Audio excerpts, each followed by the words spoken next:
Hello children, in this video I will explain that at the time of dissolution of partnership firm how the account will be prepared. So let's start the concept. First is accounting treatment. When the firm is dissolved, its books of account are to be closed and the profit or loss arising on realization of its assets and discharge of liabilities is to be computed.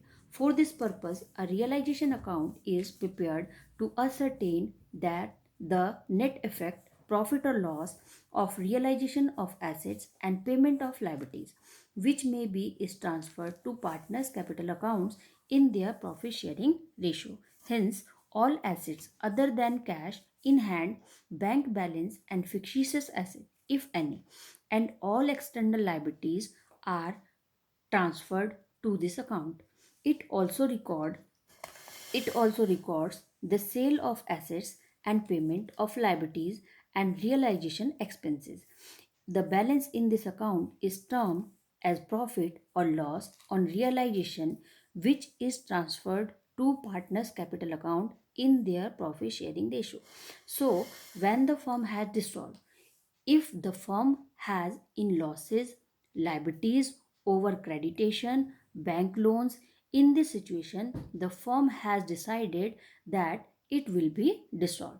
तो जब ये सारी situations create होती हैं तो वहाँ पर firm जो है वो डिसाइड करती है कि मुझे अपनी जो पार्टनरशिप है उसको ख़त्म कर देना चाहिए और पार्टनरशिप के साथ साथ मुझे बिजनेस भी अपना जो है वो क्लोज कर देना चाहिए क्योंकि मैं इन सब सिचुएशंस में हूँ।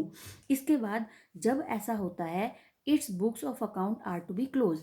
जब हमारी फर्म बंद हो रही है, हमारा बिजनेस बंद हो रहा है, तो हमारी जितनी भी अकाउंट्स की बुक हैं वो भी क्लोज होंगी।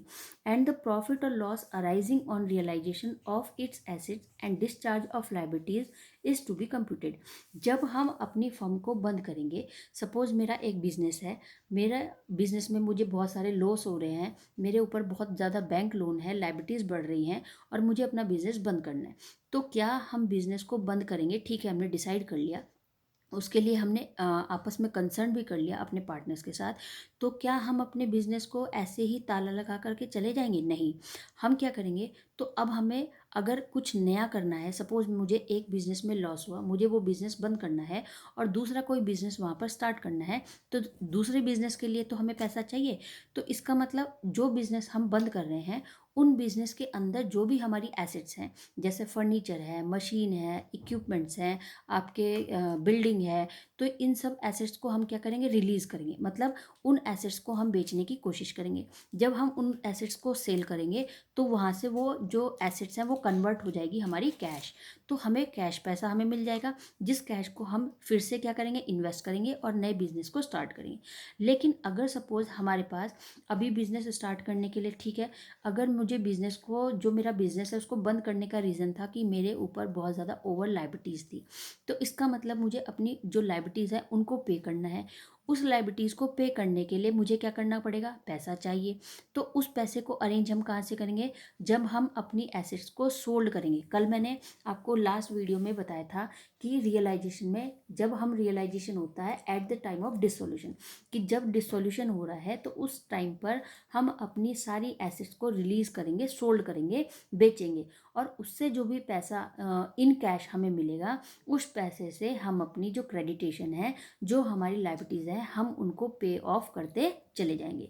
तो इसी तरह से बताया जा रहा है when the firm is dissolve, कि जब फर्म बंद हो रही है, its books of account are to be close, तो साथ साथ उसकी बुक्स जो हैं वो भी बंद हो जाएंगी। एंड द प्रॉफिट और loss arising on realisation of its assets and discharge of liabilities is to be computed, कि अब वहाँ पर जब हम अपनी लाइबिलिटी, जो हमारी एसेट्स हैं, हम उनको रिलीज़ कर रहे हैं, उनको बेच रहे हैं, उनको बेचने के बाद अगर पैसा हमारे पास बचता है ज़्यादा, तो उससे हम प्रॉफिट लॉस में बांट देंगे और जो हमारे पार्टनर्स हैं उनमें वो डिस्ट्रीब्यूट हो जाएगा। For this purpose a realisation account is prepared. इस पर्पज़ के लिए हम रियलाइजेशन अकाउंट को प्रिपेयर करते हैं to ascertain the net effect profit और लॉस, कि रियलाइजेशन के टाइम पर जो भी हमारी एसेट्स जा रही हैं उससे हमें पता चलेगा कि हमारे पास प्रॉफिट हुआ या हमें लॉस हुआ। जो हमारी एसेट्स हैं वो हमें प्रॉफिट दे रही हैं या हमें उनसे लॉस हो रहा है। Of realisation of assets and payment of liabilities, तो जो हमारी एसेट्स हैं उनको हम रिलीज कर रहे हैं, बेच रहे हैं, और पेमेंट ऑफ लायबिलिटीज, और वो पैसे जो हमें मिल रहे हैं उससे हम अपनी लायबिलिटीज को पे कर रहे हैं which may be transfer to partners capital account in their profit sharing ratio. Suppose आपकी, कल मैंने बताया था कि सपोज मेरी बिल्डिंग है जिसकी वैल्यू 1 लाख रुपए की है। अब मैं अपनी फर्म को बंद कर रही हूँ या मैं कोई बिल्डिंग बेच रही हूँ या लैंड बेच रही हूँ, तो अगर मेरी ये लैंड 1 लाख रुपए की है और मेरे ऊपर जो लायबिलिटीज़ हैं वो 80,000 की है, तो इसका मतलब 80,000 में हमें अब 20,000 रुपये का जो प्रॉफिट है उस 20,000 रुपये को हम पार्टनर्स के कैपिटल अकाउंट में एज अ प्रॉफिट डिस्ट्रीब्यूट कर देंगे। अगर वहाँ पर लॉस होगा तो वो भी पार्टनर्स के कैपिटल अकाउंट में डिस्ट्रीब्यूट हो जाएगा और उनके प्रॉफिट शेयरिंग रेशो में। Hence all assets other than cash, इस टाइम पर जब हम रिलीज कर रहे हैं अपनी एसेट्स को तो वहाँ पर हम जो कैश है उसको ऐड नहीं करेंगे। Cash in hand, bank balance and fictitious asset, इन सारी एसेट्स को हम रियलाइजेशन के टाइम पर यूज़ नहीं करेंगे, क्योंकि अभी हमें तो पैसा चाहिए, कैश हमें चाहिए, बैंक बैलेंस हमारे पास होना चाहिए, लेकिन जो हमारे पास एसेट्स हैं हम अपनी एसेट्स को रिलीज़ कर रहे हैं। जो हमारे पास एसेट्स हैं, मशीन, फर्नीचर, ये सब एसेट्स हैं, हम इनको बेच रहे हैं और इनको बेचने के बदले में हम जो कैश है उसको अरेंज कर रहे हैं। तो इसलिए हम सबसे पहले जो अपनी एसेट्स हैं उनको रिलीज़ करेंगे और कैश को अरेंज करेंगे। तो हम अपनी जो कैश में जब बैंक बैलेंस है उनको हम टच नहीं करेंगे at the time of dissolution of real partnership firm, if any, and all external liabilities are transfer to this account. तो इसका मतलब जितनी भी हमारे पास एसेट्स हैं उन एसेट्स में हमारे पास कैश और बैंक और कोई भी फिक्सिशियस एसेट्स नहीं होनी चाहिए। इसके अलावा जो भी हमारी एक्सटर्नल लायबिलिटीज़ हैं जो हमें पे करनी है वो सारी इस अकाउंट में मेंशन होंगी। It also record the sale of assets, इसमें हम रिकॉर्ड करेंगे कि जो हमारी एसेट्स हैं वो हमने कैसे सेल की, कितने की सेल की, एंड पेमेंट ऑफ लायबिलिटीज़, तो हम अपनी सारी एसेट्स को सेल करेंगे और अपनी पेमेंट जो लायबिलिटीज़ है उसकी पेमेंट करते रहेंगे। एंड रियलाइजेशन एक्सपेंसेस, इसके साथ साथ हम अब इसमें रियलाइजेशन एक्सपेंसेस भी इंक्लूड करेंगे कि सपोज मैंने अगर किसी को कहा कि भाई हमारी बिल्डिंग को सेल करवाना है, तो उसने कहा कि ठीक है, इसके बदले में मैं आपसे 2,000 रुपीज़ एज अ कमीशन या इंटरेस्ट मैं कुछ ऐसा आपसे लूँगा। तो इसका मतलब जो भी उसने आपके लिए काम किया है उसके लिए वो उसका रियलाइजेशन एक्सपेंसेस है, तो अब वो भी आपको वहाँ पर पे करना है। The balance in this account is term as profit और loss on realization which is transferred to partners capital account in their profit sharing ratio at the time of when we prepare realization account, that time if the firm has in a profit get the profit, that time the partners has getting, तो partners को वहाँ पर वो मिल जाएगा और जो भी profit या लॉस होगा वो उनके प्रॉफिट शेयरिंग रेशियो में बटेगा जैसा हमने आज तक डिस्ट्रीब्यूट किया है हर चीज़ को। सो in this question one meaning has different fictitious asset. Fictitious asset means expenses or losses that are not written off, कुछ ऐसे खर्चे या कुछ ऐसे नुकसान जो हम रिटर्न ऑफ नहीं करते during the accounting period of occurrence, कि जब हम अपने अकाउंटिंग पीरियड में काम कर रहे हैं, because they give long term benefit. अब हमने आज तो खर्चा कर दिया है तो लॉन्ग टाइम, आज नहीं लेकिन आने वाले टाइम में हमें इनसे प्रॉफिट होने वाला है, फ़ायदा होने वाला है over a period of time are fictitious asset. तो इन सभी तरह की एसेट्स को हम फिक्सिशियस एसेट कहते हैं। Suppose example is discounts on issue of share, कि जब कंपनी अपने शेयर्स को इशू करती है तो वहाँ पर जो कस्टमर्स है वो उनको डिस्काउंट करती है, तो डिस्काउंट अगर वो उनको करती है तो धीरे धीरे उस डिस्काउंट का उसको आने वाले टाइम में प्रॉफिट होगा। तो इस तरह से फिक्स, इसको हम आगे पढ़ेंगे, ये हमारे सेकंड पार्ट का एक टॉपिक है, वहाँ हम इसको ज़्यादा डीपली डिस्कस करेंगे। सो आज हम बात कर रहे हैं कि हमारे अकाउंटिंग ट्रीटमेंट क्या है और हम अपना जो रियलाइजेशन अकाउंट को किस तरह से हमें प्रिपेयर करना है। So let's start the account. Realisation account हमारी एक बैलेंस शीट की तरह ही काम करेगा। इसमें आपको रियलाइजेशन अकाउंट में क्या करना है, जितनी भी फर्म के पास एसेट्स हैं उन सब एसेट्स को आपको यहाँ पर इकट्ठा करना है, जैसे land and building, plant and machinery, furniture and fittings, bill receivable, sundry debtors, cash and bank, payment of liabilities. यहाँ पर कैश और बैंक को हम यूज़ करेंगे अपने लाइबिलिटीज को पे करने के लिए। Cash, bank, payment of unrecorded liabilities. Cash और बैंक ऐसा जो पेमेंट ऑफ अनरिकॉर्डेड लाइबिलिटीज की, कुछ लाइबिलिटीज हमारे ऊपर ऐसी भी होती हैं जिन्हें हम टाइम टू टाइम रिकॉर्ड नहीं करते, तो ऐसी लाइबिलिटीज को पे करने के लिए हम अपने कैश और बैंक को यूज़ करेंगे।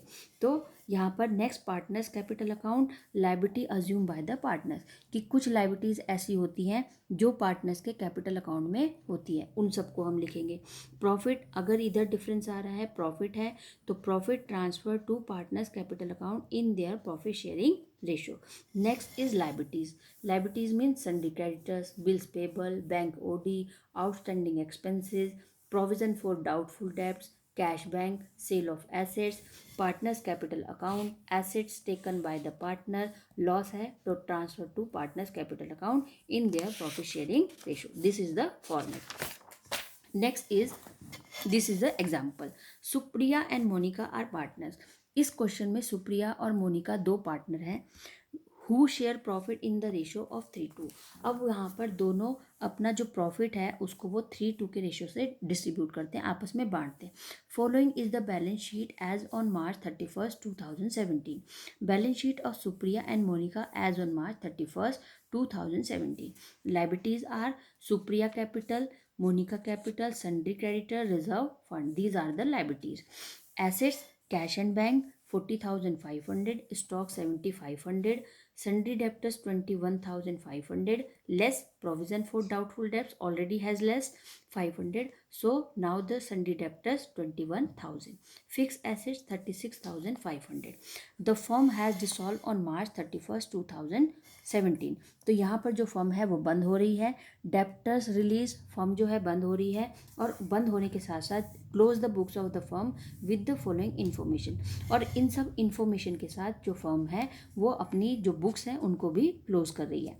Debtors release at a discount of 5%। अब जो यहाँ पर हमारे डिस्काउंट डेप्टर्स हैं उन्हें हमने 5% का डिस्काउंट दिया हुआ है। Stock release at ₹7,000। जो स्टॉक है, स्टॉक को हमने 7,000 में क्या किया है, वहाँ पर रिलीज़ किया है। Fix asset release at ₹42,000। Fix assets को रिलीज़ किया है वहाँ पर 42,000। इसका मतलब है कि रिलीज़ कि हमने स्टॉक को बेचा तो हमें 7,000 की वसूली हुई, 7,000 मिले। जब हमने फिक्स एसेट्स को बेचा तो हमें 42,000 मिले। अब यहाँ पर रियलाइजेशन एक्सपेंसेस, जो भी चीज़ें हमने बेची उन पर जो हमारा खर्चा हुआ वो है 1,500 creditors are paid in full. जो भी हमारे क्रेडिटर्स थे, अब यहाँ पर देखिए क्वेश्चन में सन्ड्री क्रेडिटर्स 48,000, यहाँ पर एडजस्टमेंट है creditors are paid in full. इसका मतलब जो क्रेडिटर्स हमारे पास 48,000 के थे उन क्रेडिटर्स को हमने 48,000 फुल अमाउंट दी और अपने क्रेडिटर्स से अपनी लाइबिलिटीज को छुड़ा लिया। Prepare realisation account, necessary ledger account. This question is very important for 6 mark. यहाँ पर जो ये बोर्ड में क्वेश्चन आता है ये 6 मार्क का क्वेश्चन है और बहुत ईजी है, लेकिन अगर आपने फॉर्मेट को या कंसेप्ट को अच्छे से पढ़ा है तो इस तरह से हमारे पास ये क्वेश्चन है जहाँ पर बताया गया है कि सुप्रिया और मोनिका दो पार्टनर हैं, दोनों का प्रॉफिट शेयरिंग रेशियो 3:2 है। अब वहाँ पर उन फर्म को डिसॉल्व करने की वहाँ पर बात कर रहे हैं और फर्म को बंद कर रहे हैं, और फर्म को बंद करने के साथ साथ ये बैलेंस शीट है और यहाँ पर ये इन्फॉर्मेशन है जिसके लिए हमें रियलाइजेशन अकाउंट्स को प्रिपेयर करना है, नेसेसरी लेजर अकाउंट, और उसके साथ साथ हमें लेजर अकाउंट भी प्रिपेयर करने हैं। So let's start the account. Books of Supriya and Monica realisation account. अब यहाँ पर हम अपनी जो बुक्स हैं सुप्रिया की और मोनिका की उसके लिए हम रियलाइजेशन अकाउंट को प्रिपेयर कर रहे हैं। रियलाइजेशन अकाउंट में मैंने आपको सबसे पहले बताया था कि जब हम फॉर्मेट की बात करें तो डेबिट साइड में जितनी भी हमारी एसेट्स हैं वो यूज़ होंगी। जब हम क्रेडिट में करेंगे तो क्रेडिट में हमारी सारी लाइबिलिटीज़ आ जाएंगी। तो सबसे पहले यहाँ पर एसेट्स हैं, एसेट्स ट्रांसफर्ड। अब हमने एसेट्स ट्रांसफर्ड करनी शुरू की है। स्टॉक 7,500। अब हम अपने फॉर्मेट में क्वेश्चन में देखते हैं कि स्टॉक कितना है, स्टॉक ऑल्सो 7,500। तो स्टॉक पहले हम यहाँ पर लिखेंगे जो उनकी ओरिजिनल वैल्यू है एसेट्स की वो। Assets stock 7,500। Sundry debtor also 21,000।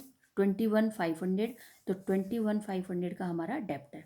Fix assets 36,500, fix asset 36,500। Bank bank में हमारे बैंक कुछ नहीं है, क्रेडिटर्स। क्रेडिटर्स हमारे पास है 48,000, creditors same value 48,000। Realisation expenses adjustment में है, रियलाइजेशन एक्सपेंसेस हमारे पास है यहाँ पर 1500, रियलाइजेशन अकाउंट 1500। अब यहाँ पर हमने अपनी रियलाइजेशन अकाउंट में जितनी भी हमारे पास एसेट्स थी, हमने उन सभी एसेट्स की जो रियल वैल्यू है उसको हमने यहाँ पर लिख दिया है। अब हम क्या करेंगे, अपनी लायबिलिटीज़ को पे करना शुरू करेंगे। प्रोविज़न फॉर डाउटफुल डेब्ट्स, जो भी हमारे प्रोविज़न डाउटफुल डेब्ट्स थे 500 के, हमने उसको पे कर दिया 500। सन्ड्री क्रेडिटर्स हमारे पास 48,000 के थे, और इन्फॉर्मेशन हमारे पास थी कि creditors are paid in full, कि जो क्रेडिटर्स हैं 48,000 के, उनको हमने 48,000 की अमाउंट जो है वो पे की है, फुल सेटलमेंट हो चुका है। ठीक है, इसके बाद है अब बैंक से हम दे रहे हैं पैसा। डेप्टर्स, डेप्टर्स हमारे पास है 20,425। यहाँ पर जो आपके पास डेप्टर्स हैं उस पर आप 5% का डिस्काउंट लगाएंगे, तो आपके पास रिमेन अमाउंट हो जाएगी डेप्टर्स की। इसका मतलब कि डेप्टर्स से आपको 21,500 रुपीज़ जो है वो मिलने थे, लेकिन 500 का आपने डाउटफुल डेप्ट्स हो गया, अब वहाँ पर 21,000 आपको मिलने हैं। तो यहाँ पर ये बता रहा है कि 21,000 में से भी आपने क्या किया, 5% का डेप्टर्स को और डिस्काउंट दिया है। तो वहाँ पर 21,000 में से 5% का डिस्काउंट जब माइनस हो जाएगा, तो ये आपकी 20,425 की वैल्यू रिमेन